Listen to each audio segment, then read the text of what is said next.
Hey, how's it going, everybody? It's Jazzy, the video store Sasquatch here, and it is streaming Saturday, and we have Rebel Ridge from Netflix here, directed by Jeremy Saulnier, starring Aaron Pierre as Terry Richmond, Don Johnson as Chief Sandy Byrne, and Annie Sophia Robber as Summer McBride. Terry is trying to bail out his cousin when he is stopped by an officer and has his assets seized on suspicion of drug activity. Um, and then it kind of snowballs from there. This is kind of one of those like political action thriller type deals where we kind of figure out that the sheriff is kind of double dealing with these seizures and forcets, and that's kind of where the thriller part of it is. And then the action part of it is Aaron Pierre and his training and going and actually attacking the parishes precinct here. It's a very good movie. Um, Very solid outing for a Netflix film here. Kind of centralizes on a problem we've known about for a bit with these seizures of money and property through suspicion of drugs or illegal activity.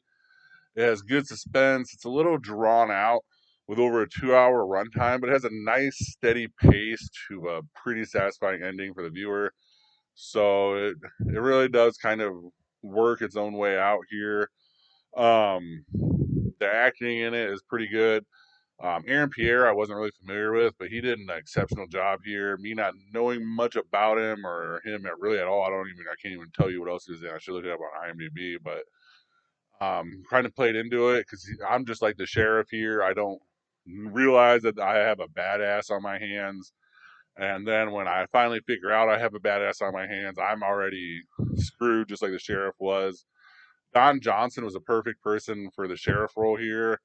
He has the perfect amount of likability to him while still being a prick, and he plays the real prick here. Like, plus they threw a little accent on him, and I think you actually never video. I was like, just throw a little southern accent on him, and he's kind of a badass. It worked all around. Two people that I didn't mention in the original one is Emery Cohen, and he fit perfect for his role, like a little redneck sheriff type, and David Denman, who is Roy from The Office, kind of gets his little redemption arc at the end here for his from his beginning part. I think he kind of maybe knew his character knew about what was going on, but didn't really like know what was going on. So he kind of was just kind of compliant by just being part of the force. So I mean, he was good in it. It's kind of funny to see him bald, and he kind of.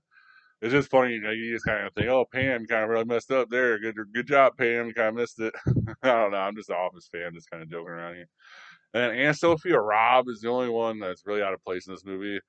Fortunately for her, anyone really could have played that role and probably did a better job. And I didn't really like her character arc. I didn't like the fact that we had to go into a drug use problem and we used that as the whole thing. I think we could have done something a little bit more creative there. Um, I mean, I don't know, it's just what it is.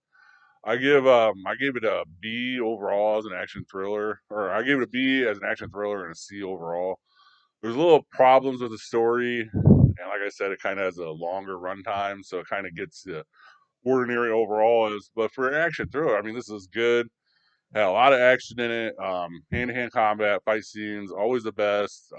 It didn't look choreographed, which is like the most compliment you can give to a fight scene in movies today. This movie did. This movie is a DVD or straight to video release. It's a straight Netflix movie. Think about it like that, old school, where you're gonna get it. So while these actors might not be like A list, but they were still good. The only problem I had really was Anna Sophia Robb, but I mean it just happens. You're gonna get that. I definitely recommend it. It was the number one movie on Netflix when I watched it. I'm sure it'll have its run there for a little bit, especially with this stuff with Tyreek in the news and um, just kind of a perfect timing kind of fit for all this, like this movie to kind of watch and kind of see it and kind of blame the cops on whatever you want to blame them on, even if it's just for being too whatever strong or whatever. This kind of goes a little bit farther than it does blaming them, saying that they're taking money for themselves and not helping other people and stuff like that. Which I don't think that happens at all. Or if it does happen, it's very sporadic, and I'm sure it gets caught very quickly. But this movie does shed a light on it because we've been hearing about it a couple times in the news and in other movies and other stories with people of the cops and people taking advantage of these laws. So it is good to have a movie about this law and kind of see what it's going.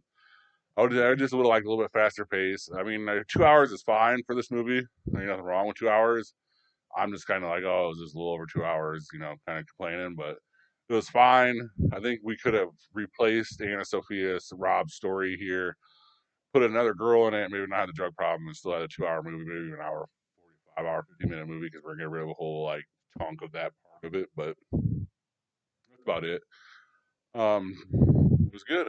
Name it a Netflix movie you like. Put it in the comment section, please.